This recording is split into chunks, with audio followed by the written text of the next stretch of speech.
Berikutnya, saudara, pria hilang ternyata pemutilasi. Seorang pria ditangkap polisi karena diduga memutilasi perempuan di dalam kontrakannya di Bekasi, Jawa Barat. Padahal sebelumnya terduga pelaku dilaporkan menghilang oleh pihak keluarga.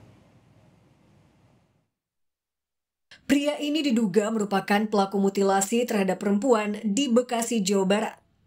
Padahal sebelumnya ia dilaporkan menghilang oleh pihak keluarga.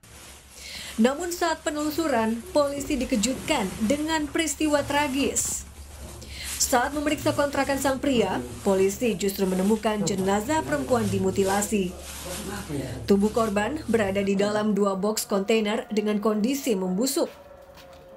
Ini sama halnya seperti kasus Kalideres kemarin, kita kedepankan scientific crime investigation. Kita tidak boleh terpaku terhadap pengakuan tersangka bahwa ini, itu, dan lain sebagainya. Kita harus benar-benar berdasarkan alat bukti. Sehingga nanti kita bisa tentukan apa motifnya, siapa tersangka, kemudian siapa korbannya, apakah hanya ini korbannya, dan lain sebagainya. Kita masih pendalaman sampai sekarang. Hingga kini polisi masih mendalami kasus ini untuk mengetahui siapa pelaku mutilasi dan apa motifnya. Mengapa pula jenazah perempuan itu bisa berada di dalam kontrakan pria yang sempat dilaporkan menghilang.